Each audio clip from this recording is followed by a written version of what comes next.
Good morning, good afternoon, good evening, wherever you may be. Welcome back to my channel. I'm glad you could find your way back here.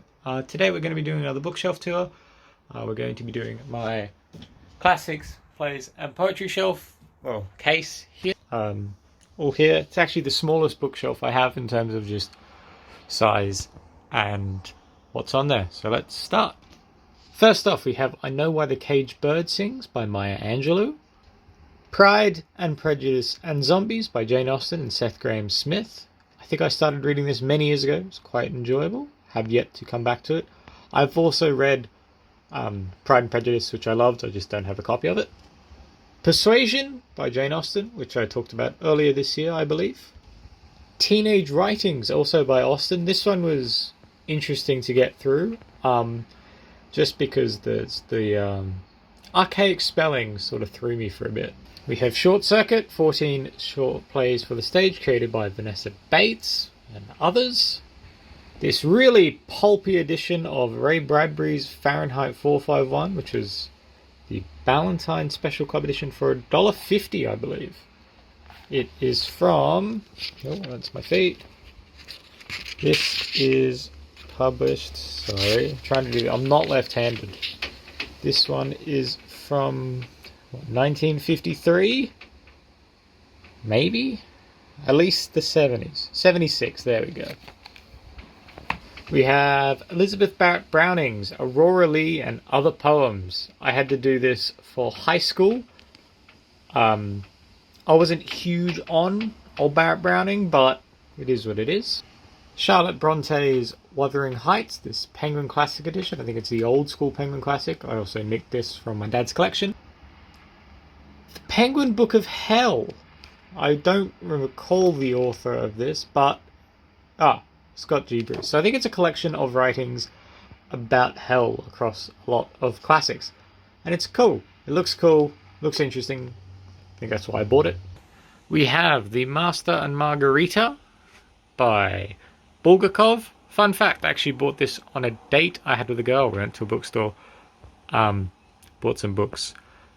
Never had a second date, but that's okay. Still got the book from it. We have Jean Le Carré's The Spy Who Came In From the Cold. This book I had to do as part of my extension English unit at school. Yeah, it was interesting. Not one I'm hankering to go back to, but it's not one that I actively disliked. We have this gorgeous edition of Alice's Adventures in Wonderland and Through the Looking Glass by Lewis Carroll from my friend Tori. Thank you, Tori. Here's a present. Never actually read any Alice book, so when I get around to it, I'm sure I will hopefully enjoy it as much as the rest of the world does. Angus Serini's The Bleeding Tree, which I talked about in my uni textbooks video a few weeks ago. Now this one might be quite decisive. Perks of Being a Wallflower by Stephen Chbosky. I would argue this is a classic. It's not reached Penguin Classic status yet, but I would say this is a classic, especially for young adult literature. We've got Anton Chekhov's plays. I've read one of them. I'm sure I'll go back and read the rest of them at some point in the future. Future Lewis, if you ever see this, please drop a comment. Let me know what happens. Carol Churchill's Far Away, short little play. It's quite funny. Big representatives to the Latvian Dentists Union Cuba branch. John Cleland's Memoirs of a Woman in Pleasure, or Fanny Hill, the unexpurgated version. When was this edition? Ignore that mess. It's been a rough week. Curse my lack of ambidextrousness. It's a Wordsworth Classic edition, 1993. It's a bit disappointing. I thought it looked older. We have Heart of Darkness and the Secret Sharer by Joseph Conrad, the Bantam Classics edition. The Collected Stories of Lydia Davis by Lydia Davis, obviously. This one is also a uni book. Charles Dickens's Oliver Twist, which, much to my shame and to my father's disappointment, I've not finished. The Three Musketeers by Alexandre Dumas. I don't know what this edition is. I stole it from Dad. It's got film on the back. Very, very strange. One of my favourite books of last year, Middlemarch by George Eliot. We have my high school version of The Great Gatsby by F. Scott Fitzgerald. And then I have another edition which I won at a Christmas parcel activity for a girl I was seeing at the time. Here we have The Beach by Alex Garland of Ex Machina fame. This lovely edition, which I got given as a gift from my friend Isabel, of North and South by Elizabeth Gaskell. Interesting ways of writing out the northern accents. The real old school classic of this collection, The Epic of Gilgamesh, edited by Andrew George. We have Blackbird by David Harrow, and you can see my reflection right there. Hello, reflective Lewis. We have The Outsiders by S.E. Hinton, which is really, really good. And if you haven't read it, I'd really recommend it, especially if you're a big fan of the coming-of-age sort of novel, yeah. Homer's The Odyssey, which was a uni textbook, a bit battered now, but it was good. I still have yet to read the Iliad, but I'm sure I will, because, I mean, it's Homer. Why not? Fun fact about Homer, if you don't know it already. We don't think Homer was the actual person who wrote the Odyssey and the Iliad, but just the person who recited it the best. My copy of On the Road by Jack Kerouac. I've been plugging away at this for absolute years now. Still have yet to get it done. I'm a big The 1975 fan, so I really want to try and get it done on a June 1st at some point. But it's kind of a slow burner for me. We have Flowers for Algernon by Daniel Keyes, this gorgeous edition, which I picked up from work because a customer came in and ordered it. I was like, you know what, that looks really cool. I'll order one myself. We have Lady Chatterley's Lover by D.H. Lawrence, the old school penguin, which is from this complete and reprinted the 60s, maybe the 70s, at least 71. How good is that? Then we also have this really old school edition of Moby Dick by Herman Melville, which I have not read. I really like whales. Not too keen on whaling, but I'm sure I will try my best to enjoy this nonetheless. We have Travels with a Writing Brush, classical Japanese travel writing from the Manyoshu to Basho. I really like Japanese travel writing. I really like Japan. I really like their writing in general. So this one is a must-read for me. Then we have this lovely bind-up of all the Anne of Green Gables books by L.M. Montgomery. I've not actually read them, but many years ago, when I was dating this girl, we watched the first of the old school TV movies, and I really like that, so I'm sure I'll get around to it. We have A Book of Five Rings by Miyamoto Musashi, which is awesome. I really like Musashi both in terms of the person and in terms of the book by Eiji Yoshikawa. My only actual Orwell, which is Burmese Days, which I've been reading a bit for an assignment. I'm currently burnt out on that assignment, but I'm sure I'll have to go back and finish it at some point. We have the 50th anniversary edition of The Bell Jar by Sylvia Plath. When I bought this, I mistook it for Ariel, the poetry one, as opposed to being this one, which is the novel.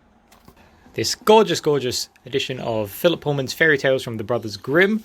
Lovely hardcover. I think I've talked about this before, so go back and watch my other videos. Or if you're new here, you've got plenty of videos to watch. I'm down on my knees now, so we've got The Catcher in the Rye by J.D. Salinger, this lovely edition. The edition originally that I read of this was this bit of paperback, so this hardcover is like very cool in like emulating that. This European edition of A Midsummer's Night Dream. Look how cool this is. When did he... Whoa! Old school.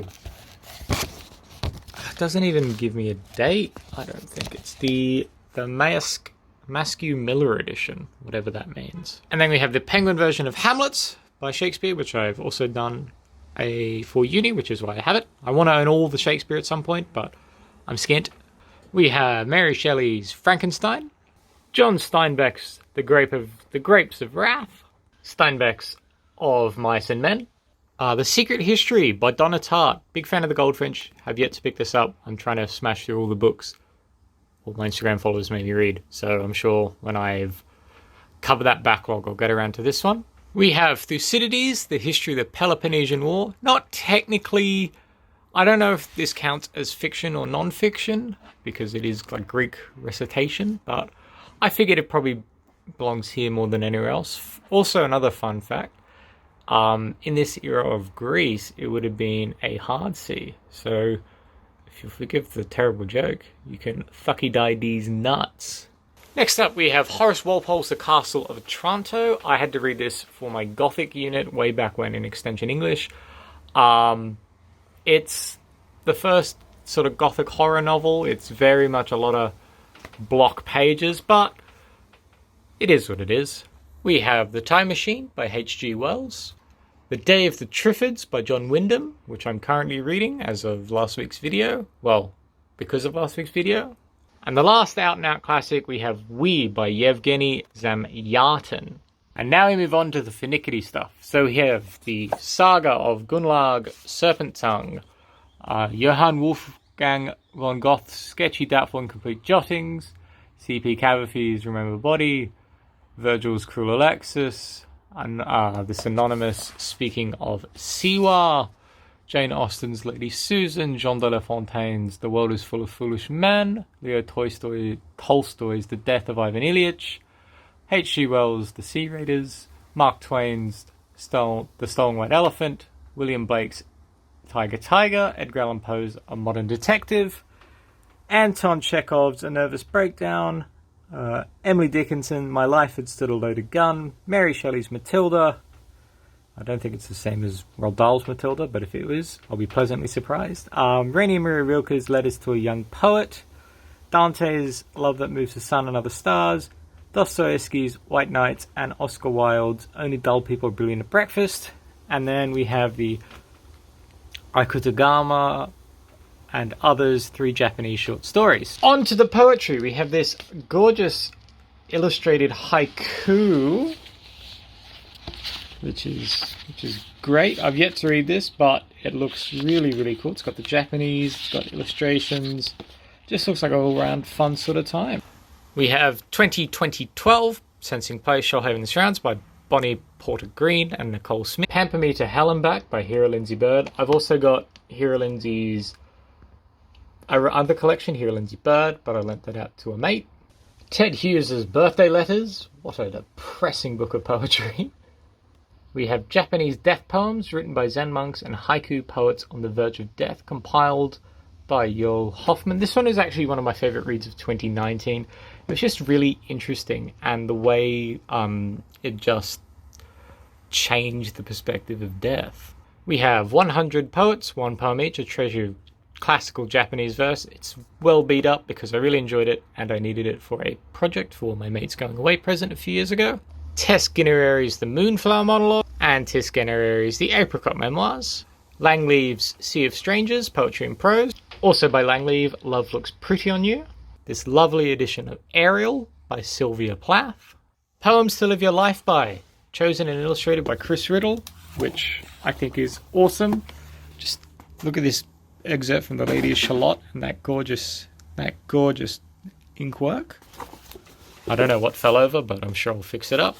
We've also got Poems to Save the World With, also by Chris Riddle. I've also got Poems to Fall in Love With, but I've lent that out to somebody. The Beautiful Poetry of Donald Trump, created by Rob Sears. Incarnadine by Mary Shizbist, one of them. We have Prepare the Cabin for Landing by Alan Wern. We also have These Things Are Real, also by Alan Wern. Alan Wern was a former lecturer of mine. Pamper Me to Hell and Back by Hera Lindsay Bird. I've also got Hera Lindsay's other collection, Hera Lindsay Bird, but I lent that out to a mate. Ted Hughes' Birthday Letters. What a depressing book of poetry. We have Japanese death poems written by Zen monks and haiku poets on the verge of death, compiled by Joel Hoffman. This one is actually one of my favorite reads of 2019. It was just really interesting, and the way it just changed the perspective of death. We have 100 poets, 1 poem each, a treasure of classical Japanese verse. It's well beat up because I really enjoyed it and I needed it for a project for my mate's going away present a few years ago. Tess Guinerere's The Moonflower Monologue, and Tess Guinerere's The Apricot Memoirs. Langleave's Sea of Strangers, Poetry and Prose. Also by Langleave, Love Looks Pretty on You. This lovely edition of Ariel by Sylvia Plath.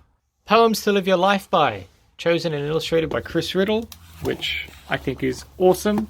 Just look at this excerpt from The Lady of Shalott and that gorgeous ink work.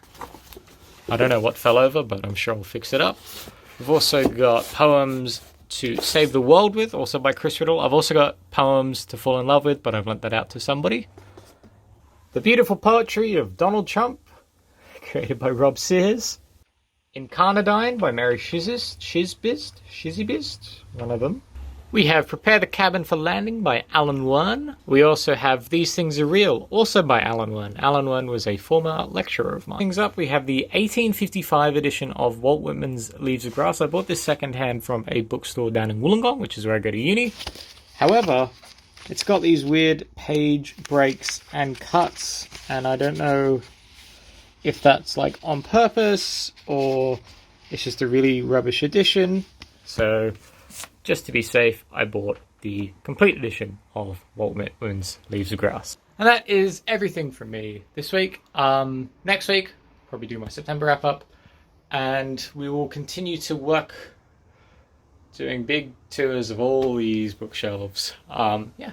Anyway, I hope you liked the video. Don't forget to like and subscribe, and I'll see you next time.